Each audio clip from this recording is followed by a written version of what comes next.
Gina Haspel has been nominated to head the CIA. She's served in the CIA for 30 years. Now, that's a lot of experience at the CIA, so that's a good thing, presumably. The problem is in some of that experience. Well, she ran a black site in Thailand where we tortured detainees. And some of the worst abuses that the CIA has ever done was under her watch. Waterboarding, sleep deprivation, threats of killing people, and the list goes on and on. I'm going to read that for you in a second. And she then took evidence of their illegal torture and destroyed it, 92 tapes, shredded them. Wildly illegal. So Trump looks at it and goes, oh, a person who doesn't give a damn about the law, hates the rule of law and loves to torture people and then get rid of the evidence?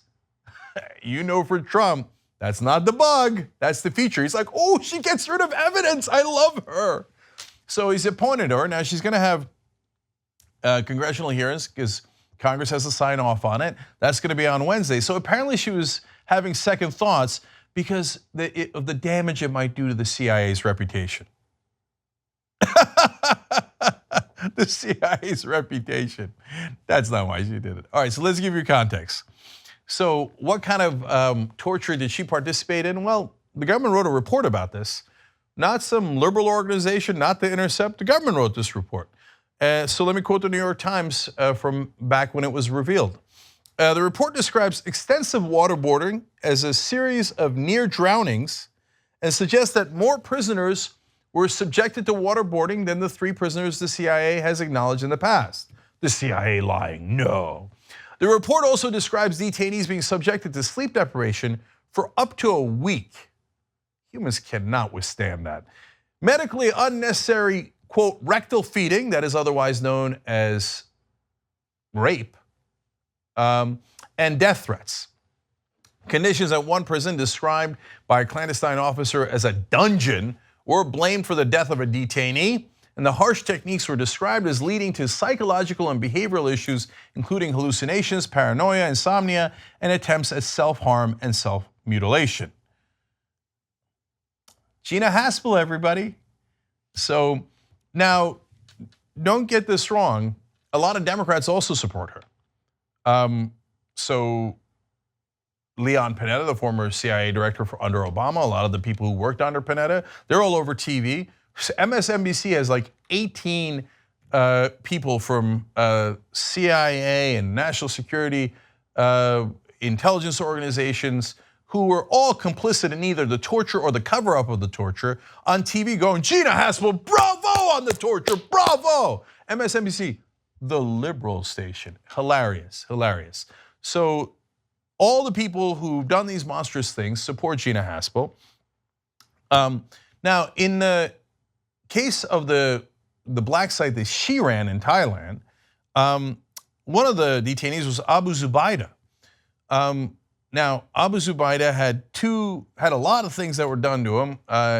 Oops, turns out we shouldn't have done it to him. Of course, first of all, we shouldn't do it to anyone. But anyway, they don't care that they have whether they have the right person or the wrong person. Couldn't give a damn. It's not about that. It's about the sick joy that they get from torture, that Gina Haspel gets from torture. So let's be clear about that. He was put in a box, Zubaydah was, and he said, quote, in describing it, I felt I was going to explode. And he was also subjected to waterboarding 83 times in 1 month. To give you a sense of, Gina Haspel is the one who authorized all that. To give you a sense of what a sadist Gina Haspel is and how she has no interest in the truth. If waterboarding worked, why did you have to do it 83 times? You didn't get information the first time, the 17th time, the 53rd time, or the 82nd time. You didn't get any actionable intelligence. What led you to believe that doing it 83 times would work? It's because you didn't want actionable intelligence. Another detainee that the CIA went and helped the Egyptians torture said that he realized in the nick of time they weren't trying to get the right information, they were trying to get the wrong information. So they were about to bury him alive, and he said, okay, I got it. You want me to say Iraq did it, right? about 9/11. He's like, fine, Iraq did it. They're like, congratulations, that's the answer we wanted. They took him out of the grave and then stopped torturing him. So Gina Haspel's in the wrong intelligence business. And then, of course, like I said, she shredded the tapes because it would have been deeply embarrassing for them to see the torture that they had committed at her behest. And by the way, she should be in jail for, at a minimum, first of all, waterboarding is illegal. We have executed people for waterboarding. The Japanese who did the waterboarding of our soldiers got executed. That's how much of a crime waterboarding is. But even if you're a monster like Donald Trump and you think torture is great, put that aside for a second. Shredding the evidence is clearly illegal, 1,000,000% illegal.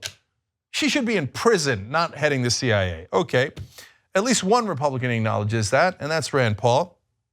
He says Trump's nominee to run the CIA is complicit in torture. She shouldn't be in charge of an agency that already has problems with accountability. Now, mind you, don't ever take Rand Paul seriously. He'll probably vote for her. He also had tough things to say about Mike Pompeo, who was a former head of the CIA and now confirmed to be the Secretary of State. Oh, who's the deciding vote that confirmed him? Right, Rand Paul. So Rand Paul talks a good game. Hey, maybe we shouldn't torture people. Maybe we shouldn't start endless wars for no reason. Then he goes, oh, Trump, you want me to do it? Yes, sir, absolutely, sir. You think he won't vote for the torture? He probably will. If Trump tells him to do it in a stern enough voice, I'm sure that Rand Paul will beg and plead and bark and do whatever he does like the dog that he is to follow the commands of his dear leader. Anyway, speaking of which, Donald Trump, what does he think about torture? When asked about it during the campaign, he said, you can say what you want, but I have no doubt that it does work in terms of information and other things. That is, of course, not true, but that is what Donald Trump says about torture. So he is on the record as clearly pro-torture. So the report out over the weekend was that to avoid risking damage to the agency's reputation or her own, Haspel offered to withdraw her name from consideration on Friday, according to the Washington Post. She reportedly told White House officials she did not want to become what she called the next Ronnie Jackson. So Ronnie Jackson, of course, was the White House physician who then got appointed to be the head of the Veterans Affairs for no apparent reason other than the fact that he gave a report that Donald Trump wanted, which was probably total lie about his health. So they wanted to reward him for the corruption. Then we found out that he was nicknamed the Candy Man and would give out pills without prescriptions and did a whole laundry list of things. Gina Haspel doesn't give a damn about the CIA reputation. All she cares about is her own ass. That's why she shredded the tapes to cover her own ass so she wouldn't go to prison. And now she doesn't want to be the next Ronnie Jackson. In other words, she doesn't want to be humiliated and run out of town. She was just trying to cover her own ass. She should be the head of C.I.A, not C.I.A. So what does that mean? That means the Trump administration is like, oh, someone who's done a lot of things wrong and shreds evidence, yes. So Sarah Huckabee Sanders tweets, there's no one more qualified to be the first woman to lead the CIA than 30-plus-year veteran Gina Haspel. Any Democrat who claims to support women's empowerment and our national security but opposes her nomination is a total hypocrite. So, do progressives actually say you should support women just for the sake of, just because they're women? Not real progressives. Maybe corporatists like Hillary Clinton. Oh, I'm a woman, so you have to support me because I'm a woman. But real progressives don't say that. We care about issues, we care about policies, we care about what your stance is. We care about if you have a good record on women's rights and protecting women.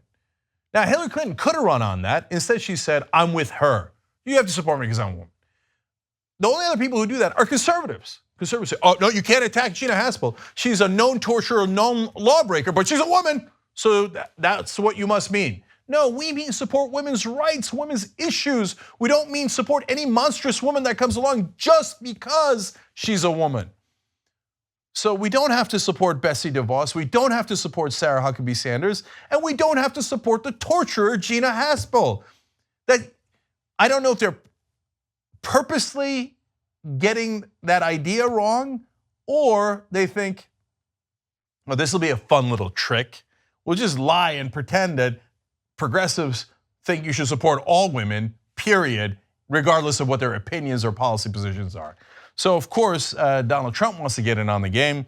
So he tweets, My highly respected nominee for CIA Director Gina Haspel has come under fire because she was too tough on terrorists. Yeah, that's nice framing there, Donnie. Think of that. In these very dangerous times, we have the most qualified person, a woman who Democrats want out because she's too tough on terror. Win, Gina. What does that mean, win, Gina? Okay, anyway, he's a child. So he's like, oh, she's a woman. Oh, I know, Donald Trump, well-known supporter of women and women's issues. You guys say this stuff with a straight face?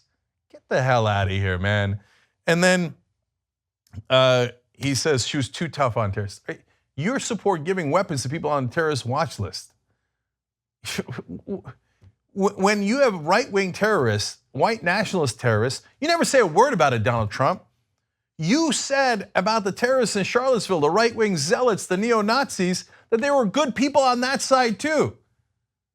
And now you want to talk about, well, at least she tortures people and destroys evidence, so that's tough on terrorism. No, that's contrary to American principles of freedom and liberty and our United States Constitution. She might as well have spit on the American flag. That's probably why Sarah Huckabee Sanders and Donald Trump like her so much. 2 easy ways to follow the Young Turks. One is hit the subscribe button down below, then you're a TYT subscriber. And second is ring the bell. And when you do that on YouTube, you're notified of our videos.